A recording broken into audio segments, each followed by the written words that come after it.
Hello everyone, welcome to edu world. मेरा नाम है केसी सर और आज के इस लेक्चर में मैं बात करने वाला हूँ करंट इलेक्ट्रिसिटी के बारे में, जो एनसीईआरटी के अकॉर्डिंग चैप्टर नंबर 3 है। और आज के इस लेक्चर में हम जो कवर करने वाले हैं वो बेसिकली इलेक्ट्रोडायनेमिक्स के बारे में कवर करेंगे। What is electrodynamics? इलेक्ट्रोडायनेमिक्स के अंदर हम किन किन चैप्टर्स की स्टडी करेंगे, देन हम स्टडी करेंगे व्हाट इज इलेक्ट्रिक करंट, इसका डिफरेंट टाइप जैसे instantaneous electric current, average electric current.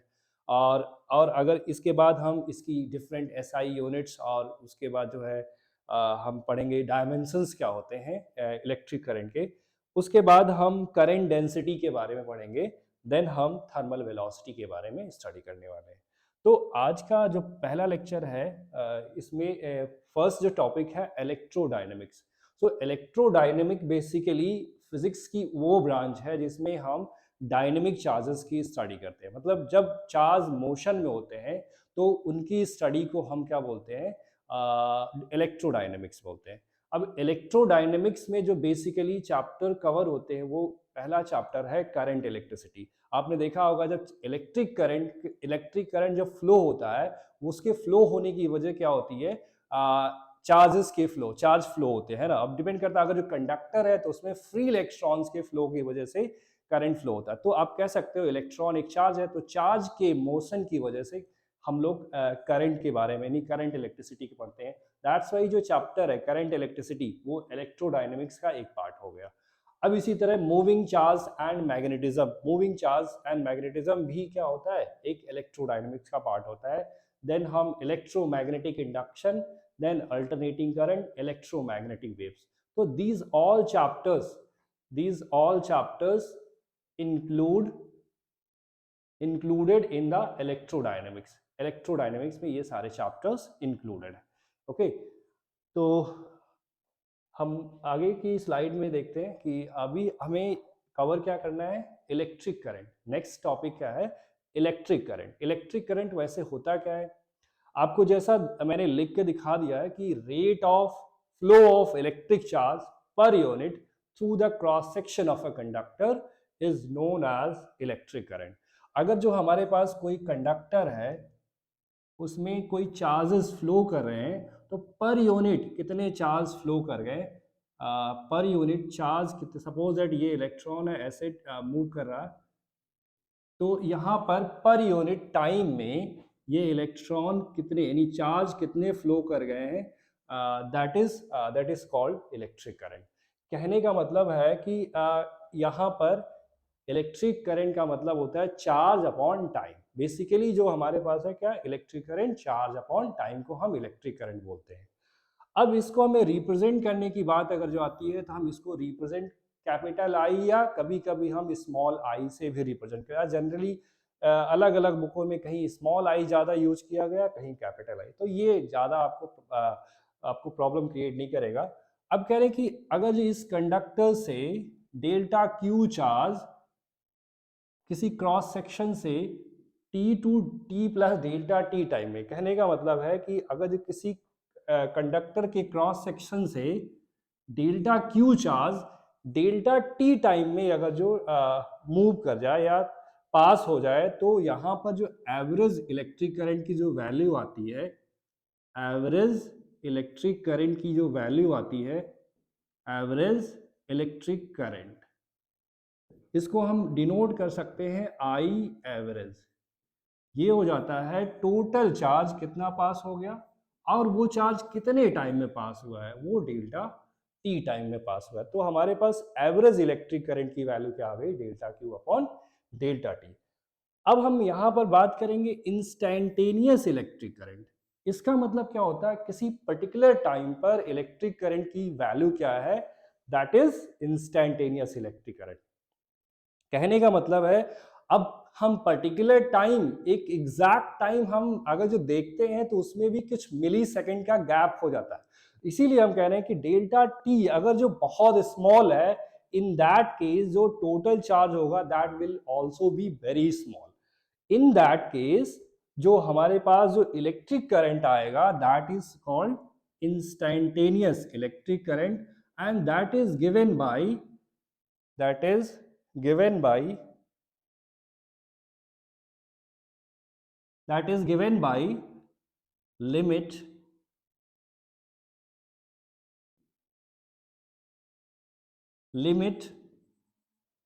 Delta t tends to 0 delta q upon delta t। कहने का मतलब क्या है, अगर जो टाइम बहुत स्मॉल, टाइम इंटरवल, टाइम का जो गैप है बहुत स्मॉल हो जाए, इन दैट केस जो डेल्टा q है भाई, ये वैल्यू अगर जो कम है, डेल्टा t टाइम इंटरवल बहुत कम आ रहा है, तो डेल्टा q भी क्या होगा, बहुत स्मॉल होगा। इन दैट केस जो करंट की वैल्यू आ जाएगी वो क्या हो जाएगा, dq अपॉन dt आ जाएगा। तो ये क्या है, जब चार्ज टाइम के रिस्पेक्ट में वैरी कर रहा है तो हम इलेक्ट्रिक करंट को यहाँ से ऐसे फाइंड आउट कर सकते हैं इस फॉर्मूले की हेल्प से। और ये आपको पता है कि चार्ज का डेरिवेटिव है टाइम के रिस्पेक्ट में, तो चार्ज का डेरिवेटिव अगर जो टाइम के रिस्पेक्ट में फाइंड आउट करते हैं तो क्या मिलेगा आपको, इंस्टेंटेनियस इलेक्ट्रिक करंट की वैल्यू मिलेगी। ओके, अगर जो करंट कांस्टेंट रहता है यानी स्टेडी रहता है, मतलब through out the conductor current की वैल्यू चेंज नहीं हो रही है, इन दैट केस जो आई की वैल्यू हम सिंपली लिख लेते हैं Q upon T. Means Q upon T का मतलब टोटल चार्ज कितना फ्लो हुआ और कितने टाइम में फ्लो हुआ वो हम यहाँ से निकाल लेते हैं। और ये Q क्या होता है, आपने अगर जो फर्स्ट चैप्टर क्लास 12 की फर्स्ट चैप्टर को आपने पढ़ा होगा, quantization of charge.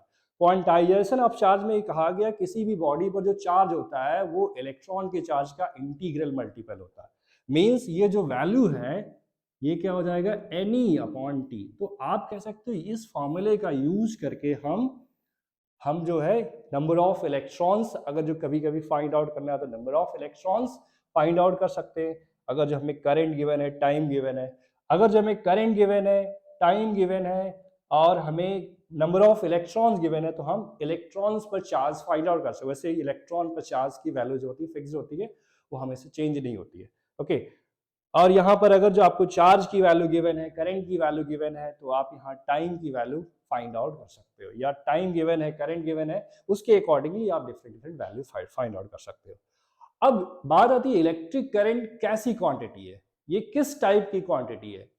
Electric current is basically a scalar quantity. दिमाग में आता होगा अरे भाई इलेक्ट्रिक करंट तो वायर में जब फ्लो करता है तो उसमें डायरेक्शन होता है, मैग्नीट्यूड भी होता है, तो डायरेक्शन है, मैग्नीट्यूड है, then why it is not a vector quantity, दिमाग में आना चाहिए।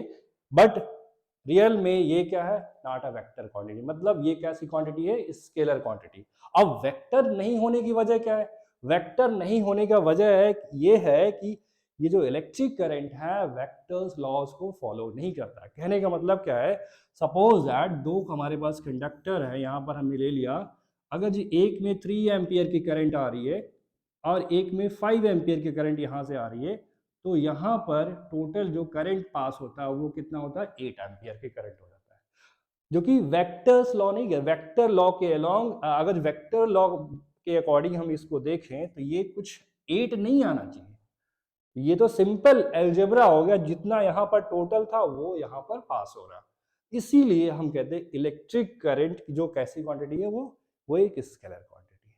So electric current is a scalar quantity, electric current is a scalar quantity. Okay,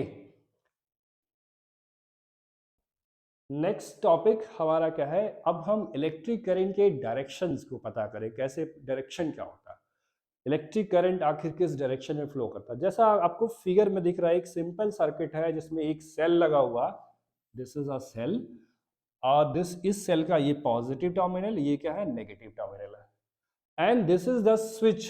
और इस सर्किट में जो स्विच लगा है ये हमारे पास स्विच है, और ये हमारे पास क्या है, ये एक बल्ब। ओके, और ये आपको दिख रहा है कनेक्टिंग वायर्स लगे हुए हैं, ये वायर्स जो है कैसे हैं, कनेक्टिंग वायर्स हैं। तो जहां पर देखो मैंने आपको ऑलरेडी बता दिया, जो करंट का डायरेक्शन होता है in the direction of motion of positive charge.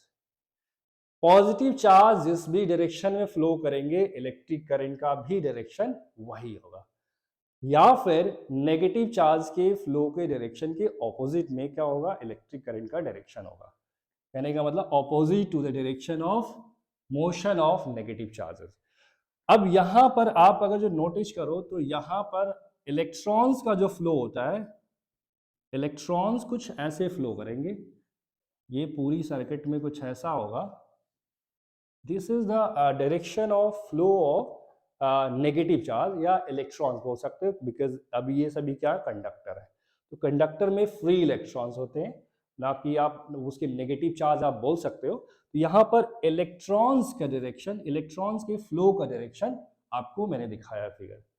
तो अब बात आती है कि करंट का डायरेक्शन क्या होगा, तो करंट का डायरेक्शन जस्ट इसके ऑपोजिट डायरेक्शन में होगा। कैसा होगा, ऑपोजिट डायरेक्शन, कुछ ऐसा डायरेक्शन क्या होगा, करंट का डायरेक्शन होगा। करंट का डायरेक्शन मींस पॉजिटिव चार्ज के मोशन का डायरेक्शन। तो ये हमारे पास क्या होगा, डायरेक्शन ऑफ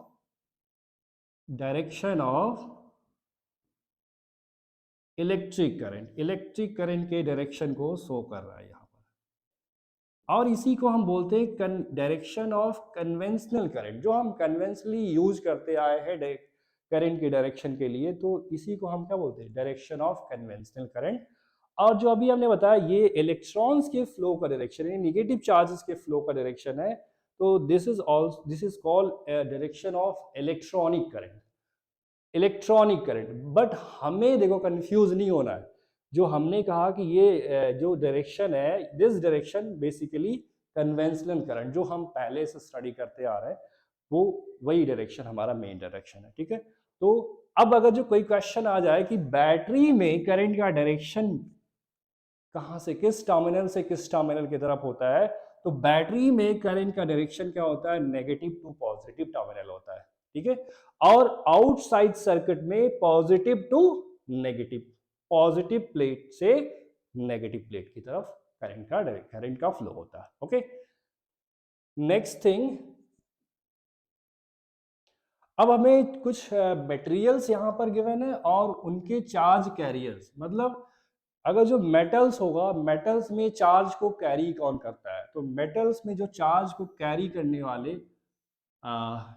पार्टिकल्स होते हैं वो क्या होते हैं, फ्री इलेक्ट्रॉन्स होते हैं। अच्छा एक बात आपको दिमाग में, फ्री इलेक्ट्रॉन्स के बारे में थोड़ा आपको लग रहा व्हाट इज फ्री इलेक्ट्रॉन्स, तो फ्री इलेक्ट्रॉन्स बेसिकली आपको पता होना चाहिए कि जो मैटर होते हैं वो सब्सटेंसेस, मैटर जो होते हैं वो क्या है, आप एटम से मिलके बने, और एटम्स में आपको पता है एक सेंट्रल पार्ट होता है और उसके आउटर मोस्ट सेल, उसके साथ चारों तरफ सेल्स होते हैं, ठीक है। तो जो सेल होता है, जो सेंट्रल पार्ट होता है, उसमें क्या लाई करता है, प्रोटॉन और न्यूट्रॉन, और आउटर मोस्ट सेल में, सॉरी आउटर जो उसके बाहर जो सेल्स बने होते हैं इलेक्ट्रॉन्स रिवॉल्व करते रहते हैं। तो आप कह सकते हो कि जो इलेक्ट्रॉन न्यूक्लियस से फॉरदेस्ट सबसे दूर होते हैं, वो न्यूक्लियस से बहुत ही लूजली बाउंडेड होता है, मतलब उनका उन पर न्यूक्लियस का इफेक्ट बहुत कम होता है, अट्रैक्टिव फोर्स की वैल्यू बहुत कम होती है, जिसकी वजह से वो जो इलेक्ट्रॉन आउटर मोस्ट सेल में होते हैं वो मैटर में फ्रीली रैंडमली क्या करते रहते हैं, मूव करते रहते हैं, और उन्हीं को हम क्या बोलते हैं, फ्री इलेक्ट्रॉन्स बोलते हैं। और बेसिकली मेटल्स में हमें फ्री इलेक्ट्रॉन्स देखने को मिलते हैं। अब लिक्विड्स में अगर जो करंट फ्लो हो रहा है तो वो किसकी वजह से होता है, पॉजिटिव एंड नेगेटिव आयंस के मूवमेंट की वजह से होता है। गैसेस में पॉजिटिव आयंस एंड इलेक्ट्रॉन्स के मूवमेंट की वजह से। सेमीकंडक्टर में जो होता है इलेक्ट्रॉन्स और होल्स के बारे, इनके बारे में हम आगे जब चैप्टर्स आएंगे तो उनके बारे में हम डिस्कस, होल्स क्या होता है, इलेक्ट्रॉन्स क्या होता है, पॉजिटिव आयंस, इलेक्ट्रॉन्स के बारे में तो आपने जान ही लिया। तो पॉजिटिव आयंस क्या होता है आगे हम बात करते रहेंगे इसके बारे में। अब हम आते हैं इसकी जो इलेक्ट्रिक करंट है, इसकी एसआई यूनिट्स क्या होती है। एसआई यूनिट की बारे में बात करें, अगर जो हमें अभी हमने पढ़ा कि जो करंट होता है that is equal to Q upon T, charge upon time. तो जो SI unit of electric current होता है that is known as ampere. इसे क्या बोलते हैं हम, एम्पियर। इसको हम डिनोट कैसे करते हैं, इसको डिनोट करने के लिए कैपिटल ए का यूज करते हैं, कैपिटल ए का यूज करते हैं। और अगर जो हम 1 एम्पियर की वैल्यू कूलोम के टर्म से बताना पड़े हमें कभी, तो क्या हो जाएगा, आपको पता है कि यहाँ पर Q अपॉन टी है, देखो बेटा ये T है, ओके, ये हमारे पास Q अपॉन टी है, तो यहाँ 1 एम्पियर हो जाएगा Q की एसआई यूनिट कूलोम, तो यहाँ हो जाएगा 1 कूलोम, और टाइम की एसआई यूनिट हो जाएगी सेकेंड। तो ये हो जाएगा 1 कूलम सेकेंड इनवर्स। तो this is the SI unit of electric current. तो बेसिकली हम ये ज़्यादा प्रेफर करेंगे, इसी यूनिट को हम यूज करेंगे इलेक्ट्रिक करंट की एसआई यूनिट के लिए। कभी कभी आपसे पूछा जाता है 1 एम्पियर की वैल्यू कूलॉम टाइम के टर्म से बताइए, तो ये हमारे पास कूलॉम पर सेकेंड के टर्म में है। अदर यूनिट्स में आपको पता होना चाहिए कि मिली एम्पियर हम यूज करते हैं, milli ampere,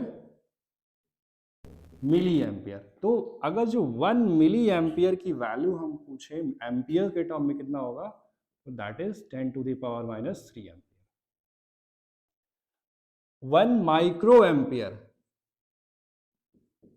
1 micro ampere, micro means, micro को हम लिखते कैसे हैं, म्यू ऐसे लिखते हैं माइक्रो एम्पियर, और इसकी वैल्यू होती है 10 to the power minus 6, 10 to the power minus 6। अब कभी कभी नैनो कूलॉम भी अदर यूनिट्स में हम पढ़ लेते हैं, sorry nano ampere, sorry nano ampere, और नैनो एम्पियर को स्मॉल एन कैपिटल ए लिखते हैं, और इसकी वैल्यू हो जाती है 10 to the power minus 9 ampere. Similarly कभी कभी हमें 1 किलो एम्पियर की बात करनी पड़ती है, तो आ जाता है एक क्वेश्चंस में किलो एम्पियर, 1 किलो एम्पियर क्या हो जाता है 1000 एम्पियर या 10 टू द पावर 3 एम्पियर के इक्वल। ओके, अब आता है डायमेंशंस के बारे में। अगर जो डायमेंशंस ऑफ करंट की बात करें तो हम रिप्रेजेंट कैसे करते हैं dimension of current, this represent dimension of current, and this is equal to, actually ये क्लास 11th का, क्लास 11th का टॉपिक है, आप लोगों ने पढ़ा हुआ होगा, और नहीं पढ़ा है तो इसी प्लेटफॉर्म पर हम लोग फिर से कंप्लीट करवाएंगे फर्स्ट चैप्टर। ओके, तो दिस इज द डायमेंशन। अब इसको और थोड़ा सा m के टर्म में, अब m का टर्म तो यहाँ पर आ नहीं रहा, तो m to the power l, sorry m to the power 0, l to the power 0, t to the power 0, a to the power 1। तो ये हमारा, ये आप कभी कभी आपको ऑब्जेक्टिव टाइप क्वेश्चन में ऐसा भी आ जाता है। Okay, next thing is current density. Current density क्या कह रहे हैं, करंट डेंसिटी बेसिकली कह रहे हैं कि the amount of electric current flowing per unit cross section area, मतलब किसी क्रॉस सेक्शन एरिया में पर यूनिट मतलब कहने का मतलब यूनिट क्रॉस सेक्शन एरिया, मतलब या 1 metre square, 1 centimetre square, 1 millimetre square area, cross section area से कितना करंट पास हो रहा है, that is called current density. Current density को हम स्मॉल जे से रिप्रेजेंट करते हैं, और अगर जो ये करंट की वैल्यू क्या हो, स्टीडी हो, मतलब यूनिफॉर्म हो, चेंज नहीं हो रहा current, in that case current density हम डायरेक्टली कह देते हैं electric current I upon cross section area A. जैसे ये आपको दिख रहा है, ये फिगर मैंने बना दिया, ये फिगर है। अब इसमें क्या क्रॉस सेक्शन एरिया कुछ ऐसा होगा, ये पार्ट क्या है आपका क्रॉस सेक्शन एरिया को रिप्रेजेंट कर रहा। अगर जी ये वैल्यू क्या है कैपिटल ए है, और इससे आई करंट पास हो गया है, तो आई अपॉन ए को हम क्या बोलेंगे, करंट डेंसिटी। क्या बोलेंगे, करंट डेंसिटी बोलेंगे। अगर जो हमें करंट नॉन यूनिफॉर्म करंट हो, करंट की वैल्यू चेंज हो रही है, अगर जो करंट चेंज हो, करंट कांस्टेंट नहीं है, यूनिफॉर्म नहीं है, इन दैट केस जो करंट डेंसिटी आएगा D I upon D A आएगा। मतलब क्या है, अब आप वेरी स्मॉल, मतलब लिटिल बिट आप क्या करोगे, इसमें छोटा सा क्रॉस सेक्शन एरिया कट करोगे, इसमें कितना करंट पास हो रहा है वो लोगे, और अपॉन कर दोगे इसका एरिया। जब कब करोगे, जब करंट की वैल्यू यूनिफॉर्म ना हो, टाइम के रिस्पेक्ट में वेरी कर रही या कुछ ऐसा हो, मतलब वेरिएशन हो रहा है करंट में, इन दैट केस करंट डेंसिटी क्या हो जाएगा, D I upon D A. एक बात ध्यान रखना, करंट अगर जो आपने ये लिया है तो इसके परपेंडिकुलर डायरेक्शन में, जैसे ये हमारे पास ये हमारा पेन है, इसमें करंट पास हो रहा है, तो इसके परपेंडिकुलर वाला एरिया आपको लेना है। ठीक है, कहने का मतलब इस करंट के परपेंडिकुलर डायरेक्शन में क्रॉस सेक्शन एरिया को कंसीडर करना यहाँ पर। ठीक है, अब ये क्वांटिटी कैसी होती है, ये क्वांटिटी जो करंट डेंसिटी हम पढ़ रहे हैं, ये एक वेक्टर क्वांटिटी होता है। अब वेक्टर है तो इसका डायरेक्शन भी होगा, तो इसका डायरेक्शन जो होता है वो करंट के डायरेक्शन में ही होता है। करंट डेंसिटी कैसा होता है, करंट डेंसिटी का जो वेक्टर क्वांटिटी होता है, इसका डायरेक्शन कहाँ होता है, करंट के डायरेक्शन में ही इसका डायरेक्शन होता है। ओके, अब यूनिट्स के बारे में बात करें, एसआई यूनिट, अगर जो देखो यहाँ से एसआई यूनिट निकालना चाहो, यहाँ हमारे पास करंट है, करंट की एसआई यूनिट आपको बताया था एम्पियर होता है, अपॉन एरिया, एरिया की एसआई यूनिट होती है metre square. So upon metre square है, जब ऊपर आता है न्यूमरेटर में आएगा तो वो क्या हो जाएगा, ampere metre to the power -2। कहने का मतलब आप इसमें आप रख के सॉल्व, सिंपल मैथ्स का यूज करके आप इसको ये एसआई यूनिट फाइंड, आप इसको कभी ऐसे भी लिख सकते हैं, ampere per metre square, ampere per metre square. Dimensions की बात आती है, डायमेंशन की बात अगर जो है तो डायमेंशन कैसे कैलकुलेट करोगे, आपको पता है अभी करंट का जो डायमेंशन होता है क्या होता है, ए होता है, करंट का डायमेंशन क्या होता है, ए होता है।